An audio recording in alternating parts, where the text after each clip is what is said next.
بسم اللہ الرحمن الرحیم۔ محترم ناظرین، السلام علیکم۔ آج کی ویڈیو میں ہم پیغمبر اسلام صلی اللہ علیہ وآلہ وسلم پر غار حرا میں نازل ہونے والی پہلی وحی کے حالات بیان کریں گے۔ پیغمبر اسلام صلی اللہ علیہ وآلہ وسلم کی عمر مبارک 25 سال تھی جب آپ کی شادی حضرت خدیجہ سے ہوئی۔ 35ویں سال کے بعد سے پیغمبر اسلام صلی اللہ علیہ وآلہ وسلم نے حضرت خدیجہ رضی اللہ تعالی عنہا کے کاروبار میں حصہ لینا بند کر دیا اور اسے اپنے منتخب کردہ نمائندوں کے حوالے کر دیا۔ اب پیغمبر اسلام کو ضرورت نہیں ہر جگہ جانے کی، چنانچہ آپ مکہ میں ہی قیام کرتے ہیں۔ 36ویں سال سے پیغمبر اسلام کا طریقہ یہ ہو گیا کہ پیغمبر شہر چھوڑ کر اکثر شہر سے باہر نکل جاتے ہیں۔ ایک پہاڑ ہے مکے اور منی کے درمیان جس کا نام ہے جبل نور، اسی کو فاران بھی کہا گیا ہے۔ اس پہاڑ کی چوٹی پہ ایک غار بنا ہوا ہے جسے غار حرا کے نام سے جانا جاتا ہے۔ آج کل تو یہ پہاڑ مکہ کے اندر آ گیا ہے، اس وقت یہ مکے سے تقریباً 3 دن دور مانا جاتا تھا۔ جب پیغمبر اسلام وہاں جاتے تو اکثر ہفتے اور 10 دن تک وہاں رہتے تھے۔ چنانچہ جناب خدیجہ اپنے ہاتھ سے جو کا ستو بنا کر پیغمبر اسلام کے سپرد کرتی تھیں۔ پیغمبر اسلام ستو اور پانی کو اپنے ساتھ لے جاتے تھے اور پورا ہفتہ یا 10 دن اس غار کی تنہائی میں اس طرح گزارتے تھے کہ کھانے کے وقت ستو کو پانی میں گھول کر پی لیا، یہی پانی بن گیا، یہی کھانا بن گیا۔ پیغمبر اسلام جب جاتے تھے تو پہلے کعبے میں حاضری دیتے تھے، پھر غار حرا جاتے تھے، اور اسی طرح جب واپس آتے تھے تو پہلے غار حرا سے کعبے میں تشریف لاتے اور وہاں طواف کر کے پھر اپنے گھر میں تشریف لاتے تھے۔ گھر آ کر 2-4 دن قیام کیا اور پھر پیغمبر اسلام غار حرا میں تشریف لے جاتے۔ اسی عرصے میں رسالت کا آغاز ہونے کی خبریں پیغمبر اسلام کو ملنے لگیں۔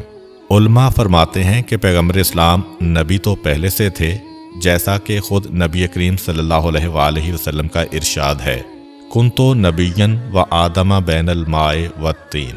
میں اس وقت بھی نبی تھا جب آدم پانی اور گیلی مٹی کے مرحلے سے گزر رہے تھے، لیکن رسالت یعنی دوسروں تک نبوت کو پہنچانے کا حکم پیغمبر اسلام کو ابھی نہیں آیا تھا، اور ولادت سے لے کر 37ویں سال تک پیغمبر کو کوئی وحی بھی نہیں آئی تھی۔ 37 سال سے وہ زمانہ شروع ہوا جسے علماء اسلام نے زمانہ تحنس کا نام دیا ہے۔ اس زمانے میں پیغمبر اسلام غار حرا میں عبادت کیا کرتے تھے اور اسی دوران پیغمبر اسلام کو خواب آنے لگے۔ آپ صلی اللہ علیہ وآلہ وسلم کو الہام ہونے لگا اور آپ تک فرشتوں کی آواز آنے لگی، کیونکہ جیسے جیسے 40واں سال قریب آ رہا تھا ویسے ویسے فرشتوں کی آمد و رفت بڑھ گئی تھی، لیکن ابھی حکم پروردگار نہیں تھا، اس لیے فرشتے براہ راست رسول کریم کے سامنے نہیں آتے تھے، صرف پیغمبر اسلام ان کی آواز سنتے تھے۔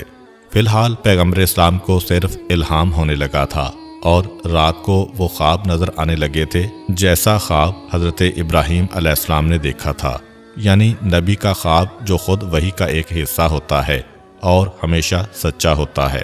3 سال ایسے گزرے۔ تاریخ یہ بتاتی ہے کہ جب 39واں سال ختم ہو رہا تھا اور 40واں سال شروع ہونے والا تھا، تب ایک تبدیلی اور آئی۔ وہ یہ کہ پیغمبر اسلام کی زندگی میں ہمیشہ سے یہ خصوصیت تو تھی کہ اعلان رسالت سے پہلے بھی اپنے بچپن میں بھی پیغمبر اسلام جس پتھر کے قریب جاتے تھے وہ سلام کرتا تھا، جس درخت کے قریب جاتے تھے اس کی شاخیں جھک جایا کرتی تھیں، جس جانور کے قریب سے جاتے تھے وہ احترام کرتا تھا۔ لیکن 40 سال کے آغاز میں تب یہ تبدیلی آ گئی کہ اب جو پتھر سلام کرتے ہیں وہ پہلے تو خالی السلام علیکم کہتے تھے، اب السلام علیکہ یا رسول اللہ کہتے ہیں۔ اب جو درخت سلام کرتے ہیں وہ پیغمبر اسلام کو رسول اللہ کا خطاب دے کر سلام کرتے ہیں۔ جانور جب سلام کرتے ہیں تو السلام علیکہ یا رسول اللہ۔ اب پروردگار عالم کی جانب سے ان جمادات و حیوانات کو حکم ملا اور یہ رسول کو رسول کہہ کر پکار رہے ہیں، یہاں تک کہ ایک رات کو پیغمبر اسلام نے بھی خواب میں دیکھا کہ ایک فرشتہ آتا ہے اور آنے کے بعد السلام علیکہ یا رسول اللہ کہہ کر پیغمبر اسلام کو سلام کرتا ہے۔ اسی دوران پیغمبر اسلام کی عمر 40 سال مکمل ہو گئی۔ لیکن پیغمبر اسلام نے اس کے 4 مہینے بعد اعلان رسالت کیا، یعنی ربیع الاول کے مہینے میں آپ کی ولادت ہوئی تھی اور 27 رجب کو آپ صلی اللہ علیہ وآلہ وسلم نے اعلان رسالت کیا۔ جب پیغمبر اسلام نے فرشتے کو خواب میں دیکھا، اس کے 1 یا 2 مہینے بعد جب ایک مرتبہ اپنے طریقے کے مطابق پیغمبر اسلام غار حرا کی جانب تشریف لے جا رہے تھے، اس وقت پیغمبر اسلام نے پہاڑیوں پر ایک شخص کو کھڑے دیکھا جو پیغمبر کو مخاطب کر کے کہتا ہے، السلام علیکہ یا رسول اللہ۔ پیغمبر اسلام نے سوال کیا، ومن انتا، تو کون ہے؟ جواب دیا، انا جبرائیل، میں جبرائیل ہوں۔ جبرائیل انسانی شکل میں آئے تھے، اس لیے پیغمبر اسلام یہ سوال کر رہے ہیں، یعنی اس دنیا میں تشریف لانے کے بعد سے 40 سال گزر گئے اور اب جبرائیل پیغمبر اسلام کے سامنے آئے اور السلام علیکہ یا رسول اللہ کہہ کے تشریف لے گئے۔ یہ سارے خواب، یہ الہامات، یہ فرشتوں کی آوازیں، یہ جانوروں، پتھروں اور درختوں کے طریقے میں تبدیلی، یہ خواب میں فرشتے کا آ کے سلام کرنا، یہ جبرائیل کا آ کے رسول کہنا، یہ سب چیزیں پیغمبر اسلام کو بتا رہی ہیں کہ اب وہ وقت بالکل قریب آ رہا ہے کہ جب مجھ پر یہ ذمہ داری عائد ہونے والی ہے کہ میں اپنی نبوت کو عوام تک پہنچاؤں، یعنی اپنی رسالت کا اعلان کروں۔ یہاں پہ سوال یہ پیدا ہوتا ہے کہ 40 سال کی عمر میں پیغمبر اسلام کو یہ حکم ملا، لیکن اس سے پہلے جو 40 سال رسول کے گزرے ہیں، کیا ان 40 سالوں میں رسول کا اور اللہ کا آپس میں کوئی رابطہ نہیں تھا؟ کیونکہ کہا تو یہی جاتا ہے کہ سب سے پہلے وحی جو آئی وہ 40ویں سال آئی، تو اللہ اور رسول کے درمیان ان 40 سالوں میں رابطے کا ذریعہ کیا تھا؟ خود وحی کے معنی عربی زبان میں ہے اشارہ کرنا، کسی کو کسی جانب سے کسی خاص مقصد کے لیے اشارہ کرنا، لیکن شریعت کی اصطلاح میں وحی کا مطلب ہے کہ اللہ کی جانب سے بندوں کی ہدایت کے لیے جو نبی کو اشارہ ہوتا ہے یا پیغام ملتا ہے اسے وحی کہا جاتا ہے۔ البتہ قرآن نے یہ وحی کا لفظ پہلے معنوں میں بھی استعمال کیا ہے اور دوسرے معنوں میں بھی۔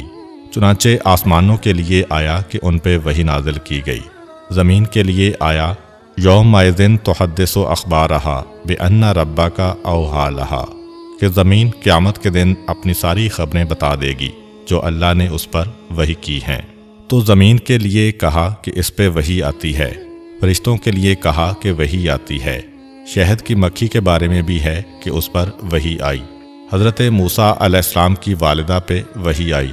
تو وحی کا لفظ قرآن میں تمام مخلوقات کے لیے استعمال ہوا ہے کہ انسانوں پر وحی ہوئی، جانوروں پر وحی ہوئی، آسمان پہ وحی ہوئی، زمین پہ وحی ہوئی، ملائکہ پہ وحی ہوئی، شیطان تک کے بارے میں آیا ہے کہ شیطان اپنے اولیاء کو وحی کرتا ہے۔